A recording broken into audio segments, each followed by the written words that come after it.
This podcast is recorded on the traditional and unceded territories of the Musqueam, Squamish, Tsleil-Waututh, and Coquitlam peoples. British Columbia, I've seen your mountains high, seen your pretty rainbows and your blue crystal skies, watched your winding rivers as they flow around the bend. To me you're not a stranger, you'll always be a friend. I've walked the snow-capped mountains. Coming to you from the West Coast, this is Politicos. Today is June 5th, 2025. I'm Scott Boynabum. And I'm Ian Bushfield. On today's show, hospitals are closing, EB goes to Japan, the other premiers all meet, and drama in the House of Commons, and I guess in our Washington-Canadian relations. Or maybe they're getting better? Tough to say. At least we're getting along Changes better by the than... day. Yeah, and we're getting along better than Elon Musk is today. Patreon.com/Politicos to support the podcast.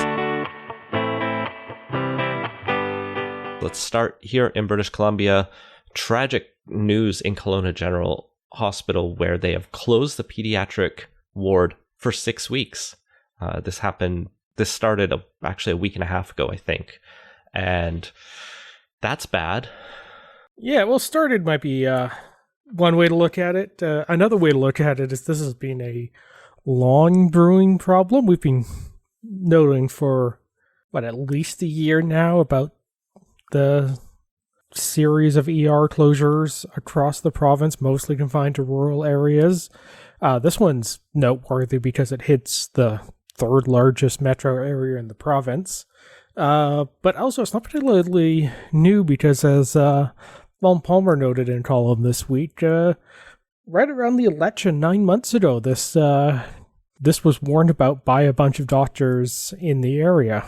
It was a closure that I guess was seen coming, except not, because the province and Interior Health didn't say anything until the press release went out, and doctors were finding out at that time. It's really, really bad. Yeah, which just is part of like the weird culture of secrecy that pervades Canadian governments of all kinds, where there's just default lack of transparency for everything, even including like critical health stuff like this. Oh, yeah. Yeah, it's actually wild if you compare it to like the experience in pretty much any other country. We got a whole bunch of privacy issues on today's show, but it's not really a privacy issue. It's more like just a basic transparency one. Yeah.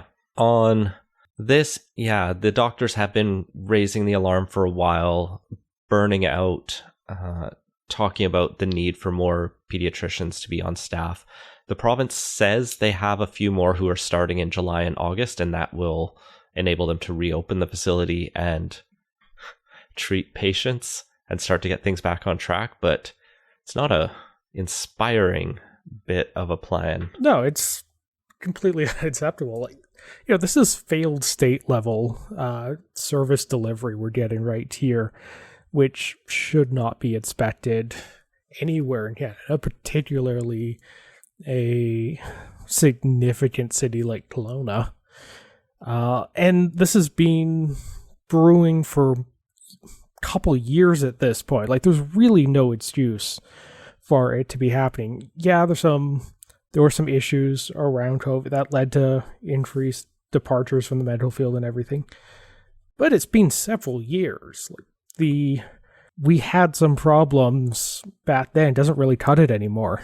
There's also been recent stories from the province, good news stories, of attracting new doctors and nurses and talent. Doesn't seem to be helping, though. Yeah, it's insufficient, or they're not landing where they need to. Maybe they're going into private practice and no one really wants to touch hospitals these days in acute care. It's just too intense. Well, even if they're going into private practice, like that also is not an area where there's an overabundance of doctors. As anyone who's tried to get a GP in recent years will know. So, easy fodder for the Conservative opposition members from the Okanagan to pick at here, because it's unacceptable to close a hospital in a major center for 6 weeks. Yeah, and it's wild the NDP haven't paid more of a political price for this at all. It wasn't exactly like there was a shortage of stories of ER closures before the election either.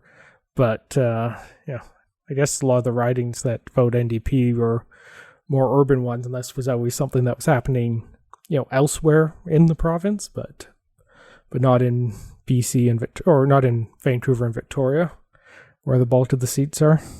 Well, and it's not like the opposition parties have presented a credible plan of what they would do differently, other than like grandstand that we wouldn't let hospitals close, and like that's really easy to say. I don't think anyone is like, it'd be great. Let's just shut down a hospital for 6 weeks, but and it didn't it'll be fine. Yeah, but it hasn't happened for like decades in the country. Just one ER after another closing down. Like we will just deliver a average quality of healthcare based on, the last 50 years would put them miles ahead of where the NDP is. Well, as the Kelowna General Hospital is partially closed, at least the pediatric ward, David Eby is on an Asian trade mission. He's probably in Kuala Lumpur, Malaysia, based on his schedule. He might be in the air from Tokyo and Osaka right now. And after that, he'll be up to Seoul, South Korea, to, rebuild trading relationships with the Pacific Rim as part of his remit to diversify our trade. I mean, good. One thing the opposition critics noted was that when the NDP came into office, they closed a bunch of the trading offices around the world that the previous government had set up. So there's a little bit of catch-up going on here. Yeah, it does feel like it was a very Christy Clark thing to do a lot of those global trade tours, which when the NDP came in, it was like, here's an easy line item to cut to, generate some additional revenue or, fiscal capacity. It seemed justifiable in 2019. We were in a good state. And now it seems like those might have been useful. I don't know. 2019 was after the first round of Trump administration 1 trade tariffs. Like the retrenchment from the period of peak globalization was already visible at the time. A little more foresight might have been warranted on that one. But his trip around Asia, which, I don't know, trade missions never really have concrete outcomes. He just said the usual Japanese companies like our LNG. It's like, well, of course you're going to say that. It did mean he missed the First Minister's meeting. Deputy Premier Nikki Sharma attended in his stead, as the premiers all got to meet with Santa Claus Carney, in Doug Ford's word. This was weird. This whole meeting was a very weird bit of coverage. It does sound like it was a less rancorous one than these meetings have been for quite a while. The general vibe coming from premiers kind of across the spectrum is it was more productive, or at least less at each other's throats. It seemed like Carney came suggesting there are big bags of money on the way, and so everyone was like, ooh, that's awesome. We'll play ball now. But coming out of it, there wasn't much specifics. Like, there's a statement coming out of it that's reads like any other First Minister statement that's like, we all either recognize important things, which doesn't mean we agree on them, or we're going to keep working on stuff that is important. Yeah, I was hoping we'd get a little more definitive stuff out of here. Like, one of the things that's being done since Carney took over is there's apparently a call that went out to all the provinces of, hey, give us your top 5 projects you want to see done. What are your nation building asks? And Ontario came out with theirs, Manitoba came out with theirs, I think a couple other provinces publicized theirs. BC, weirdly enough, doesn't seem to have publicized anything about it, so we have no idea what Eby told Carney was the top 5 projects BC would like to see done, which is both annoying from, once again, a lack of transparency, default secrecy approach from the government, but also it would be good to be able to have the province stake out these are the things we're fighting for, just as a political matter. They have listed projects that are important to them, but not to what they think the federal government should prioritize for BC, right? They have talked about in Bill 14, for example, the Northern LNG pipeline is a priority, and that just got approval to start moving ahead. And there's a number of wind projects and other green energy projects that are on the list.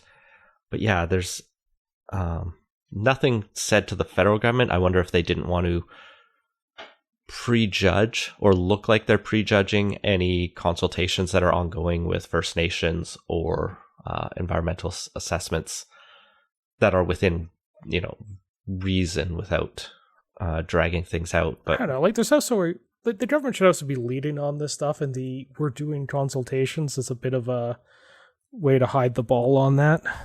I mean, I don't see a list from Alberta coming out. What I saw Alberta say is they want a long-standing list of grievances. They want a Northern Gateway pipeline revived, even though there's no industry call for it. It was the one thing the premiers and Nikki Sharma, deputy premier, couldn't agree on, where BC said, we're not doing more pipelines. We're not doing more oil and gas pipelines, because there's no one except the premier of Alberta who seems to want Northern Gateway to go through. There's no oil companies that are like, we desperately need another pipeline to shore. You have Trans Mountain. You got it. Well, use it. Yeah, although in fairness, if there's a danger ban in effect and the federal government has spent 10 years doing what it can to discourage future proponents from coming forward on this, it's not a surprise there's not a lot of proponents for it. So there's a bit of a chicken and egg one there too. There's just other projects we could move forward with.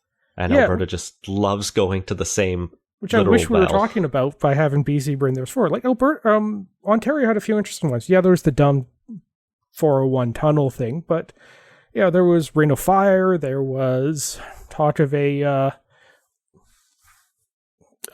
James Bay port, which opens up a lot of interesting possibilities.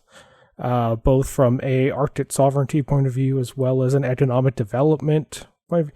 Like, where are those conversations for everywhere but, or where are those conversations for BC? While they were in the midst of this First Minister's meetings, a number of premiers got along even further on improving labor flow and reducing trade barriers. Ontario, Saskatchewan, PEI, and Alberta have all signed deals to start recognizing credentials and, commit to vaguely reducing trade barriers between them, which kind of continues the process we've seen of these one-at-a-time memorandums of understanding and agreements between provinces. Some of them are more specific than others, but kind of all falls in line with what we've been seeing for the last few months. Yeah, but also slow going and doesn't move as quickly as we were. It's been like that by Canada Day thing Carney promised. Doesn't look like that's happening. So what he has specifically promised is a bill that will remove the federal impediments to internal trade by July 1st, and which is different than what was promised during the campaign, which those would be removed by July 1st, not a bill would be introduced. Maybe they'll get the bill passed. It was a little less clear on the whether it would be just the federal impediments or if there would be some, big Ottawa sticks being wielded to remove the other ones. Yeah. So, I don't know. I think one of the challenges is we're still not seeing what all the specific trade barriers are. The federal Liberal policy, I was just looking it up, in the platform was unleash free trade in Canada by Canada Day by tabling legislation to eliminate all federal barriers to interprovincial trade and labor mobility and to remove all federal exemptions under the Canada Free Trade Agreement. So he's still on track for that, because all he needs to do is table a bill in the next 3.5 weeks. But yeah, things are slow, and the perception of a promise is often larger than the promise itself. But as stuff moves forward in Ottawa, we are starting to see some parliamentary drama. The throne speech we discussed last week, and so there were speeches replying to it and arguing over it, as there always are. And the opposition actually brought forward a motion to amend it, arguing that the government should be compelled, or at least strongly encouraged, to bring forward a fiscal update or budget by July 1st. And that motion didn't have the Liberals' support, and it then got amended by the Bloc to prioritize Quebec's interests, and no one disagreed with that. They're like, whatever, if it gets you on side, fine. And I think the NDP added to make sure Indigenous consultations were in there, and that got adopted. And then the vote itself on this amendment passed 166 to 164, with the opposition embarrassing the government on its first vote on a non-binding amendment to the throne speech. Kind of wish that was binding on this one, but yeah, so it's not actually going to happen because it's non-binding. The government already said it doesn't feel bound by it, so we're not getting even the opposition is saying they don't think the government's bound by it. Yeah. So, but we'll probably get some, grandstanding about how the government is ignoring the will of Parliament and stuff when it inevitably goes by the deadline for that. The vote was actually pretty close. It was initially going to be tied 164 because several Conservative MPs weren't ready to vote, and the Speaker would have had to break the tie then, probably defeating the amendment to keep. It would have been defeating the amendment to keep the status quo. But then one Conservative MP tried to get in there on like the last chance, but he didn't have his jacket on Zoom. And if you're not dressed appropriately, Scott, you don't get to vote. Which, seems reasonable. You're there to do a job, not sit around in your PJs from your couch deciding the future of the country. I mean, at this point, in work from home, I don't really care, but I find it funny. The rules should, as long as the rules are consistent, which they were. A couple other Conservatives did get on, so they managed to get that out of there. All the Liberals did manage to vote. You'll notice the numbers don't quite add up. There were 8 paired votes of 4 Liberals who were absent, but they had pre-warned, and so 4 Conservatives agreed to sit it out in, parliamentary tradition. But yeah, almost looked embarrassing for the Liberals there. But they still passed that. And then, if the opposition really wanted to bring down the government or wanted to hold them to account on it, they could have voted against the throne speech, Scott. It's what the NDP said they were going to do. Yeah, and then in the most predictable NDP way, showing they've learned nothing from the last several years, they folded when it came time to actually put up or shut up, because the throne speech passed without a recorded vote on this. It passed, Scott. It passed by unanimous consent. Because, and I watched the video, it was late at night and everyone but Quorum had gone home. Andrew Scheer is seen talking to someone randomly when the Liberal House leader stands up and said, "I think you'll find unanimous consent in this House to adopt the throne speech." And the Speaker says, "Is anyone against it?" Silence. Andrew Scheer just keeps talking. I don't think there was a New Democrat in the House, which again, I will concede that if the point of the opposition, especially when you said you're going to oppose something, is to show up and do your job and oppose the thing, and not just let the Liberals play a procedural... I can't even call it a trick, right? To just use procedure to your advantage and defeat the opposition. I don't remember the last throne speech that probably went through with unanimous consent, because it's the thing at least the official opposition should vote against. But yeah, no Conservatives vote against it, no Liberals, no Greens, no Bloc.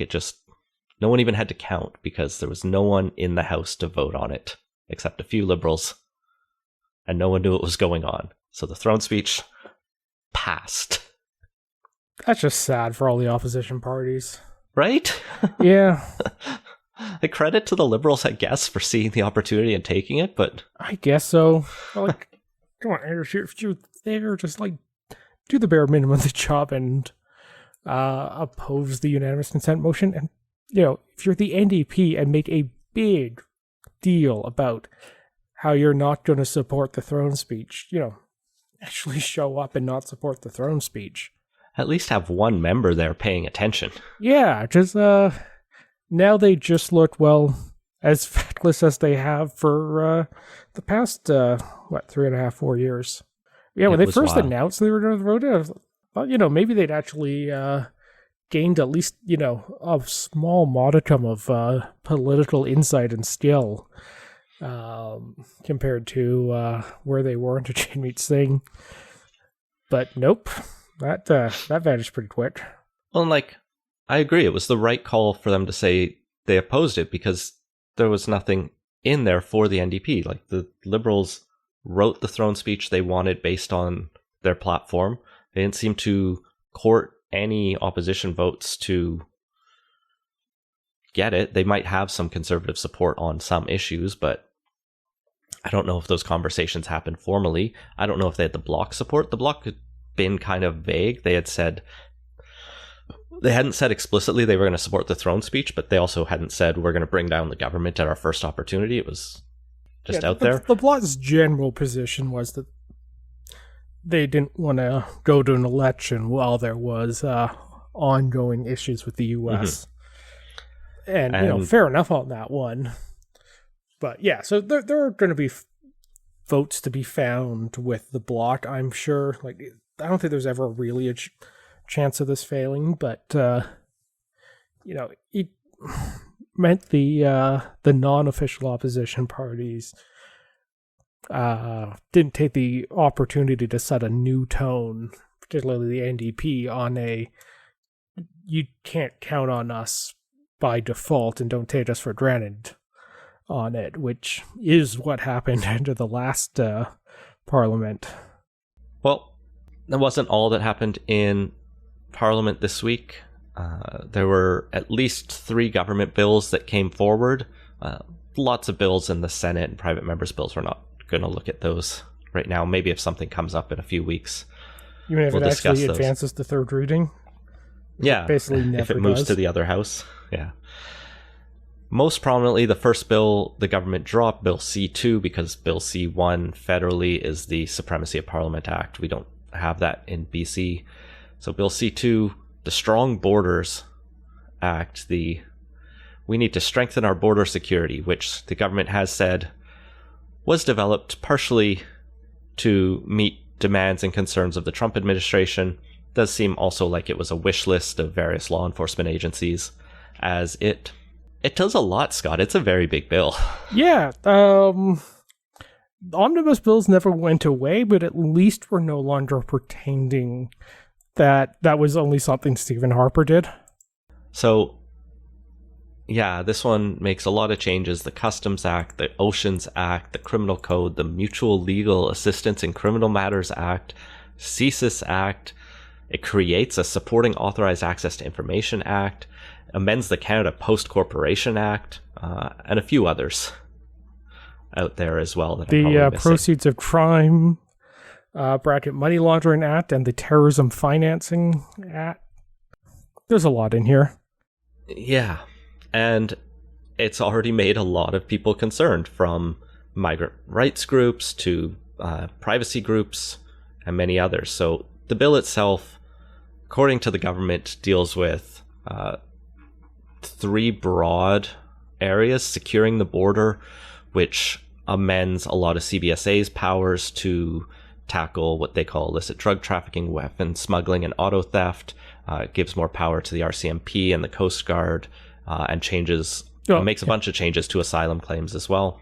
Notably on that CBSA thing, grants more powers for commercial inspection and requires commercial shippers as well as various port operators to provide additional space and resources to assist CBSA. So yeah, most of their stuff is focused on the commercial side of things. There wasn't much in there actually on passenger vehicle traffic at land borders, for example.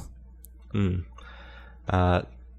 Coast Guard is going to get to conduct security patrols to collect, analyze, and disseminate information for intelligence and security purposes, which is not a role they've had. I saw at least one group note that CBSA and the Coast Guard are two of the organizations that don't have any civilian oversight in Canada. That was actually a major promise that Trudeau would provide some oversight to CBSA in 2015, because this bill kind of resurrects a lot of things from like Bill C-51 and those like anti-terror era that Harper got, dragged for on the civil liberties side, and was a big issue in the 2015 election. But now it seems like we're just going back to, well, it's not 2015 anymore. Is the real factor on that.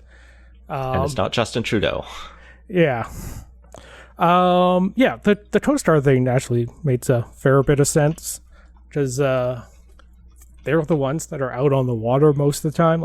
So the RCMP is the agency that is tasked with law enforcement on the ocean. That's a lot of Coast Guard responsibility, but they have a couple boats on each coast and are not set up for that, and don't spend a lot of time at sea. And the Navy is focused much more externally. So if you're going to have a bunch of Government of Canada ships going around the coastal waters, it makes a lot of sense to also be using them for information collection and analysis. Provided we have some oversight to know that they're complying with the charter and jurisprudence around how police should operate, because we're basically deputizing them. Well, above and beyond their historic roles. What information are they likely to collect that would be a charter violation? There's lots, because cops don't have unlimited ability to spy on people. But what specifically? It just says conduct security patrols and whatnot. But, there's no expectation of privacy that the Coast Guard doesn't notice your boats out there. It's vague, right? The descriptions they're giving here, what information do they need to collect for what purpose? They say security purposes. Well, what is that specifically? Are they just keeping a database of where every boat has been and who's on it? Are they giving Coast Guard the ability to board boats arbitrarily and demand to see everything they want? You are protected from unreasonable search and seizure, and you do have basic privacy rights in this country. There are limitations of that, both when you're driving and presumably when you're at sea. But, just saying the Coast Guard should get to go collect information for security purposes doesn't give me a ream of confidence when they don't have an oversight body. Neither of us are maritime lawyers. Yeah, I'm looking at obviously the bill right now. The Oceans Act section is 10 paragraphs long, and the key part is just adding to some paragraph in the Oceans Act that their function is to support departments, boards, and agencies of the Government of Canada through provision of ships, aircrafts, and other services, and security, including security patrols and collecting, analysis, and disclosure of information or intelligence. So, yeah, not super detailed, but more of a, hey, we want you to take on this additional role as part of your general duties, which all seems fine. It would be one thing if they were, say, adding a section that expanded their ability to, say, board and search ships. The Act makes some major changes to asylum claims, really trying to clamp down on the number that have been made. Notably, it's implementing basically a 1-year bar on refugee claims. If you have been in Canada for longer than a year, retroactive to June 24th, 2020, you will not get to make your claim. And you just gotta leave. One part of that is there is a risk assessment that is going to be conducted for anyone on this. So it's not a automatic you're out, but it does definitely shift the presumption on that. But, nobody's going to get sent off to Ukraine if they file on the 370th day after they arrived in Canada on that. But yeah, this is responding to a real issue where last year the government's took steps to clamp down on some of the more dubious post-secondary institutions and their student visas process on that. And as a result, there was a huge spike in asylum claims that, presumptively seem illegitimate and are more of an attempt to extend a stay in Canada than any genuine fear. The problem here is you're trying to solve one problem and probably creating another, as you can legitimately have people who are in Canada on a student visa that still exists, going to UBC or otherwise visiting for an extended period, and the situation in their home country changes to the point where they go, I can't go back safely. I don't believe I can go back safely. And it's not a war zone necessarily, so that that assessment doesn't necessarily directly apply. They're creating a bar that can have unintended consequences when they could have just staffed IRCC properly to go through. But should they have to do a giant staff up when there is a pretty obviously illegitimate spike in refugee claimants, or does it make sense to put in place provisions that make it harder to file a dubious refugee claim? Like, the system should exist. Not every one of those claims is dubious, and presuming everyone is dubious is not going to hold up in court. Well, if a visa class gets changed and then all of a sudden a bunch of people on that visa class are filing asylum claims, yeah, there's a pretty solid case that that is not being done out of a genuine fear, but of this is a exploit in the system that can then be exploited to stay in the country longer. But you can't universally assume that, right? Maybe it's the case in 90% of the cases, but if you're deporting 10% of those people who have legitimate fears and complaints and concerns, you are violating international humanitarian law. We have commitments we have made. The risk assessment applies to, as far as I can tell, like serious war zones, and not like, hey, I will be subject to harassment and other discrimination in my place where I am unsafe. But it's also unfair to the people who are coming in here as legitimate refugees to clog up the system ahead of them with a bunch of people who are just trying to extend their stay off of a student visa. Look, I'm not saying the government didn't fuck up previously. I'm just saying they shouldn't solve a fuck up with another bad bill. I don't need to give them the benefit of the doubt here. It goes beyond that on asylum claims as well. It expands the Safe Third Country Agreement to close the loophole where if you crossed at a non-border crossing, essentially, if you just walked across the border, the Safe Third Country Agreement wasn't applying, and that's why we had so many irregular crossings that were notable in the last couple of years. And this kind of goes against what a lot of people were hoping, that maybe we would revisit the Safe Third Country Agreement in its entirety instead of kind of just folding and strengthening it, make it worse for migrants. Not that the crossings were good. It still gives a 14-day... Yeah, but the crossings weren't good. It's not like it takes that out entirely. It just gives a 14-day period, which seems like a pretty reasonable period in which to contact the government and begin the process on.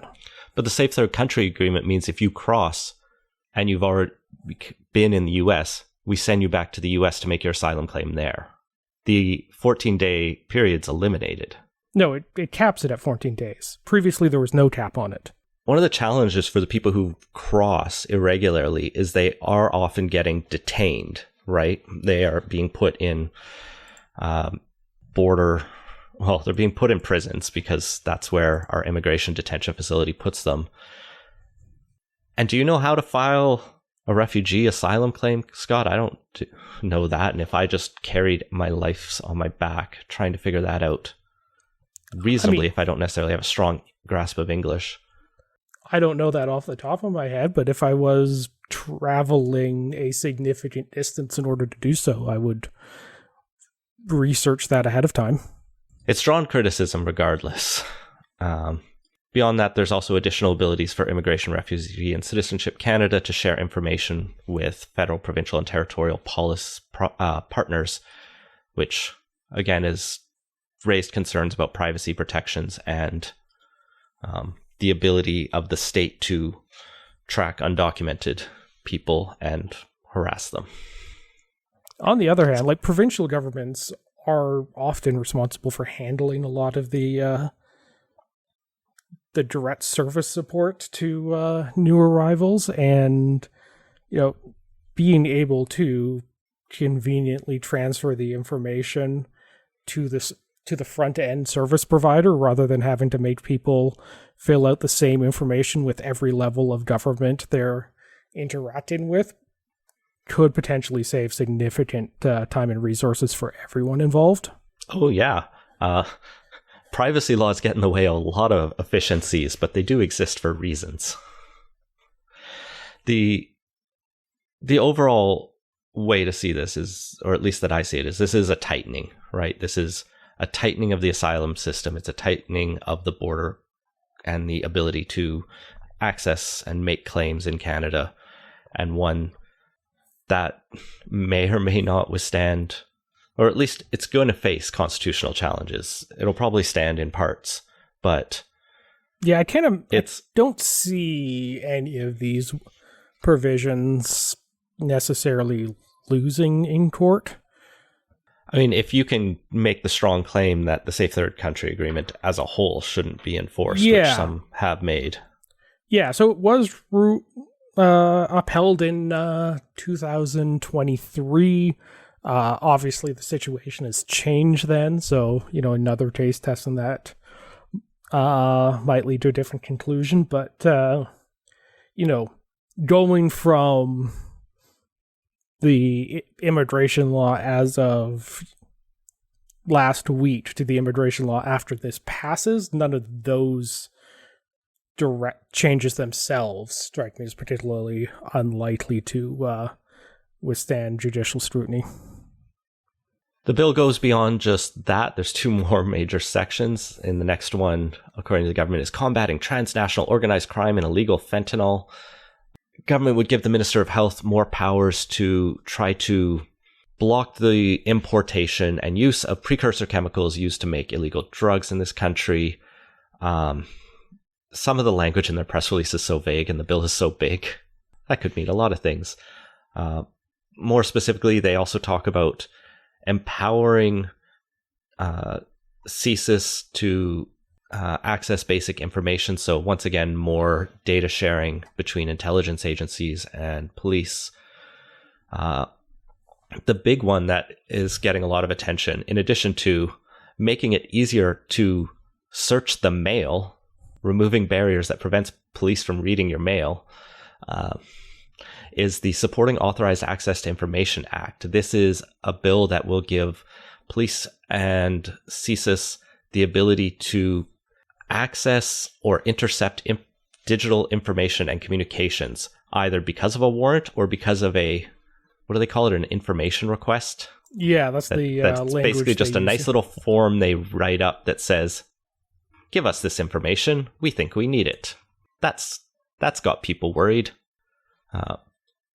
Notably, they also encourage or will protect tech companies that voluntarily turn information over to law enforcement. Previously, your privacy rights would say, that you can't expect Google or Microsoft to just disclose stuff without your consent or a warrant. But if they can just work with the cops and give your stuff away, that puts a lot of people in risk for serious, people who are doing serious crimes, but also like people who might be planning to attend a protest are suddenly seen as of interest to the police and are getting surveilled for that. Yeah, so specifically the information demand as it's described in the demand, bill. Yes. Yeah. Surprised they didn't use request. Feels so much like lower states and just like the general Canadian understatement for everything. But, besides that point, basically it's the peace officer or public officer can ask for basically basic subscriber info. So did a person subscribe to the service? Did they have an account? What was the municipality and province that account was registered in? If they had an account but are no longer, what was the period where they began and ended service? That kind of stuff. Without a warrant. More than that, I believe does require a warrant. I've seen some of the discussion online about this blurring the two things, but based on the Globe and Mail's reporting, like basic, is there an account or not, and general information about that would be able to be accessed directly without having to go through a court to obtain a warrant. But the handover, the DMs or emails and stuff would still require a warrant, and that would not be changed. Unless it's voluntarily given up by your service provider. The information, though, the information demand, as I read this, it's basically like the police have an IP or a pseudonymous or anonymous account name, and they want to know who that belongs to. And they get told if this service provider knows the name and their address. That's still quite a bit of information. Like, yeah, it's not all your DMs, but it definitely eliminates anonymity on the internet for quite a lot of services. Especially when there's not a reasonable, there's no requirement that they prove they need this. They just need to say that this is because they have reasonable grounds to suspect that an offense has been or will be committed under this act or any other act, and the information will assist the investigation into the offense. So not just that a crime has happened, that a crime could happen. Pre-crimes, Scott. It's a novel tool that the government has come up with. A lot of people don't like it, I guess. Well, apparently it's not actually all that novel, because we'll link to the Michael Geitz piece in here, but it's apparently like a 20-year history of the government wanting to have that power and basically not making it through the legislative process several times. Yep. Yeah, this is the part that has drawn the most opposition, and yeah, unlike the other parts are probably less like clearly defensible. I don't have like super strong feelings on just the subscriber information. If it was the much broader one, I would definitely be like, ooh, nope on that. But also it's not like super clear what the problem to be solved is, so yeah.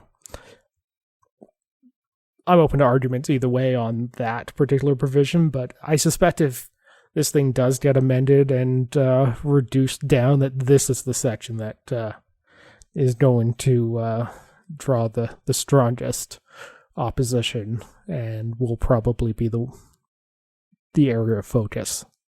That and the ability of Canada Post to open more mail. This part is written a little bit weird because part of it is repealing other sections, but they are increasing the ability. Yeah, just as like a thing, as a layperson reading these bill, I really wish when they said when a long bill like this has, this section is struck out and replaced by, there would be a little explainer on what that section is, because it makes actually following any of this a real challenge for anyone that doesn't have a legislative staff or is an expert on that particular bit of legislation.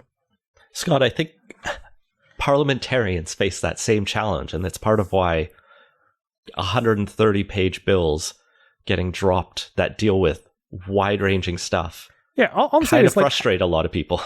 At least put the descriptor in like an appendix or something, or like a commentary that goes with it. The BC government or the BC legislature includes explanatory notes that are little pop-ups or footnotes that you can read that explain each section and what they try to do. Yeah, that'd be nice. It's a little bit helpful. Yeah, the federal one's a mess. Back to the bill itself, we're not done yet. It has a third section to disrupt illicit financing. This is going after money laundering, terrorist financing, going after large cash transactions. It's improving this or strengthening FinTrack and various other oversight bodies. And the integrated money laundering intelligent partnership between banks and law enforcement is also getting some clarifications in how it can share information. Fewer people are talking about this. I'm sure it will get dug into, but the core criticisms go in some of those last sections. Does seem like it's basically going to become illegal to make a cash transaction that's $10,000 or more, or for like a business to accept a cash payment, like a stack of bills cash payment. Yeah. I honestly don't disagree with that idea. Like, I get, this is where I'm like, I can't ever picture having so much money or doing a deal like that where I'm like, you know what, this needs to be done cash, because it feels inherently sketchy. But I honestly can't remember the last time I made a cash transaction that was more than $100. Right? I'm like, well, I paid my babysitter the other night $60 in cash. That's probably it. I mean, there are people out there who love their cash, and maybe they're the ones who are going to be mad about this, the Alberta Libertarian types. But even there, I still think they do wire transfers for those large home and vehicle purchases. No one's buying their F-150 in cash, I think. Actually, there probably are. There might be some people, but like at the same time, are like dealerships even set up to accept that large volume of cash? Some probably are, but they probably have different regulations they have to watch too. Yeah. It'll be something to dig into on that when it hits committee and whatnot. Just, I could also see there are some large cash businesses that if like casinos. Yeah, or like arcade. I don't know how much a laundromat makes, but literally all the things historically connected to organized crime. That is true. Yeah, well, I mean that's because cash businesses in general are useful for money laundering, but shocker.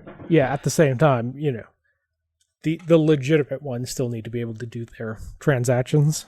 So it'll be interesting to see how this bill as its whole moves forward. The Liberals' justifications for it are weird because they kind of just dropped this out of nowhere. They talked about, we need to strengthen our borders, and then people are like, well, why is there all this other stuff in there too? And they're like, well, I don't know, Trump needed some of it and various good stuff. And yeah, they talked about they didn't go into the details on the immigration stuff, but it is directionally the same as what was in their campaign and platform about a tighter, fairer immigration system.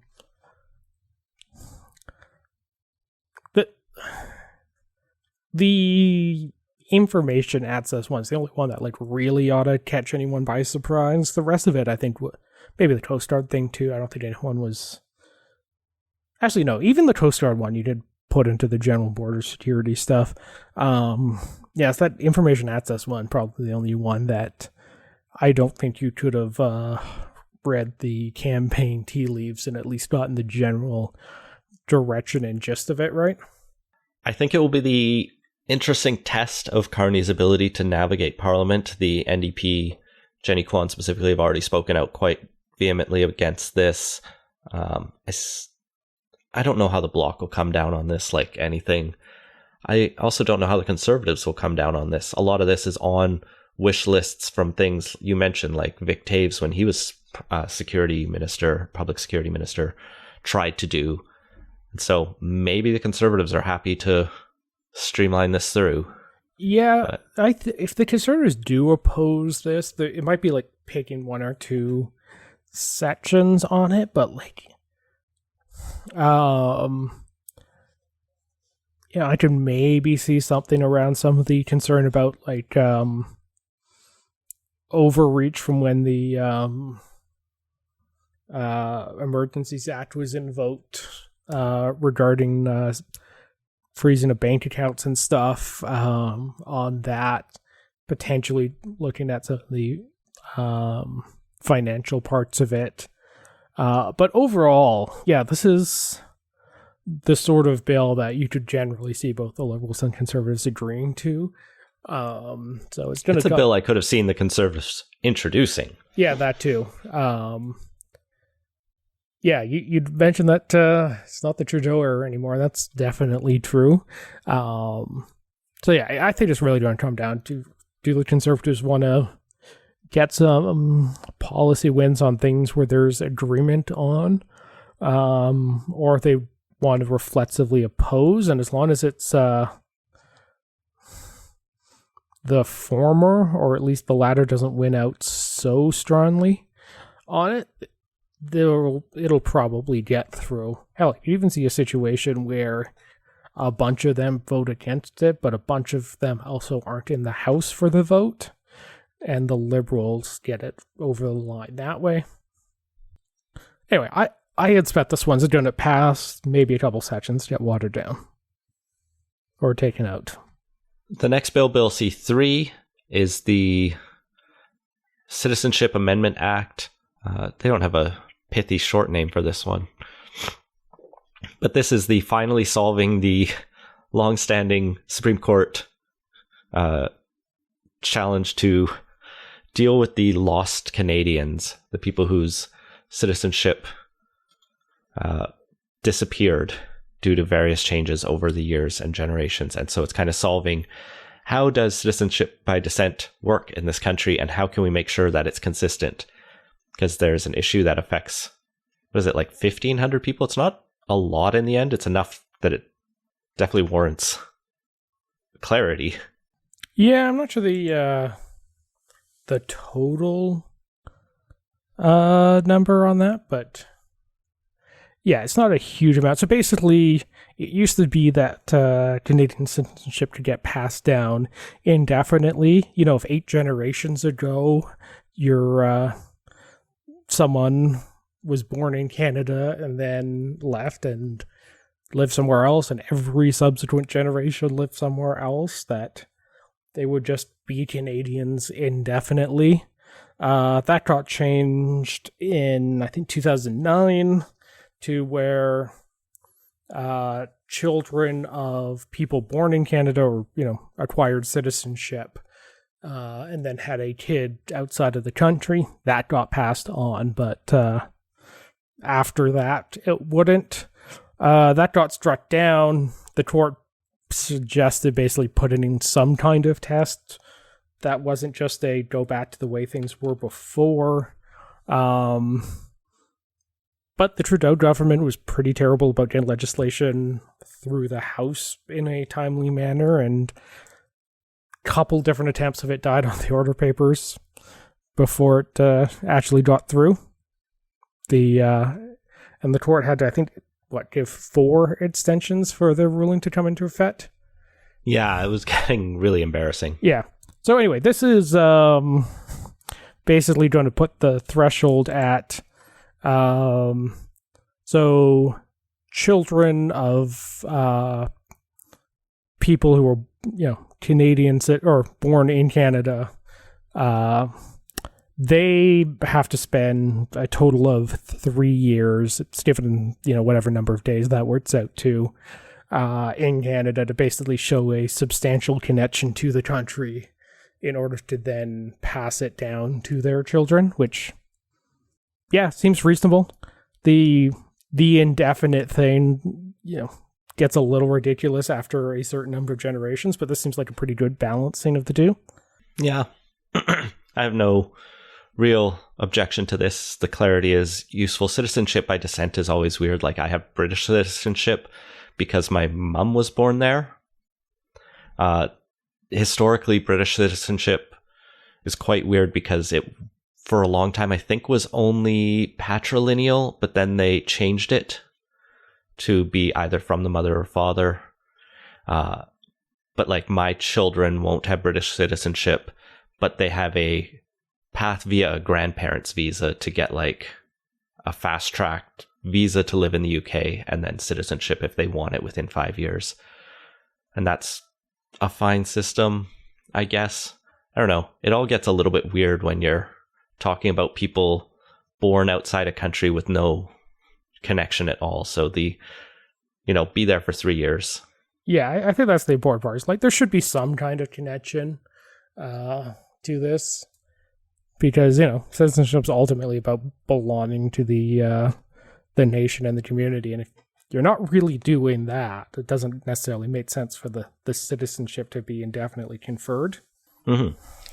Anyway, this kicked off an interesting discussion in the Slack when it got posted there about kind of the nature of citizenship and everything. So yeah, if you're interested in those kind of discussions, patreon.com/bloodcoast. And the last bill to tie off the episode that we'll talk about is the what was the short title of this? The Making Life More Affordable for Canadians Act, or whatever. The various amendments to accomplish what the government has promised. They are going to lower the income tax rate, as Carney promised, to 14.5% this year for the lowest tax bracket, and then 14% next year and going forward. They are going to amend the Excise Tax Act and regulations to implement a temporary GST housing rebate for new homes for first-time home buyers. That will only work until, 2031. So you got 5 or 6 years to buy a new home and save the GST. Limited time offer. I don't remember if he called it temporary during the campaign. I don't recall a lot of discussion about it being temporary. It might have been in there. We've shown like how our memory is for print campaign. Yeah. Kind of thing. And then part 3 fully repeals the consumer carbon tax, as is necessary to do in law. And then also in this affordability bill is part 4 to amend the Canada Elections Act to make changes and requirements relating to political parties' policies for the protection of personal information. Good, it's overdue. That doesn't exist right now. It's kind of a bit of a free-for-all. Weird to toss it in here, but you know what? Carney's kind of a get stuff done. And good on that front, I guess. Even if it's weird. That part is fine to slightly bad, I'll say, reading it. So part of the problem for the federal political parties is BC's privacy law a few years ago was ruled to apply to federal political parties, and they didn't like that because BC's privacy law is pretty good, is pretty robust, and doesn't have a lot of carve-outs. And political parties notoriously don't like telling people how much information they have about them. So this exempts federal political parties from provincial privacy laws. It says that they have to have a privacy policy and you have to give some clear information in it, but you don't have to guarantee people access to their private information, or to parties don't have to tell people what info they have. So it is a weaker provision than BC had. The clarity makes sense. I think this bill was on the order paper from the Trudeau era, so that's why it got shoved in here as a tack on, but it could have been better. Yeah, but still, it's an improvement just to get a federal one in place. And just circling back briefly, I did look up the platform language. There was none of the tenses in how it was described imply any time limiting aspect to it. Well, maybe we'll revisit the home GST waiver after the next federal election, and if you want it to continue, you'll have to re-elect Mark Carney. It's a sunset clause.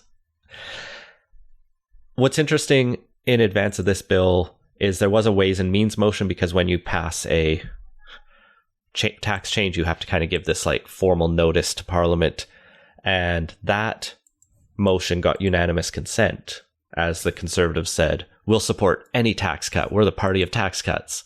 Or I think he said taxpayers. And the NDP and everyone else also supported it. So that was another win. It's a interesting week in the House of Commons for the Liberals, with some clear victories and just like one meaningless embarrassment. So now we have to see how they get these bills passed and where things go from here in the House of Commons. And that has been Politicoast. Find links to everything we talked about at politicos.ca. Support the show and get access to our exclusive Slack channel at patreon.com/politicoast. Our intro music is Beautiful British Columbia by Serge Plotnikov. Politicoast is a production of Leg and Boot Media. Audio editing provided by Jesse Woodward at listener-supported CHLY 101.7 FM in Nanaimo. Learn more at chly.ca.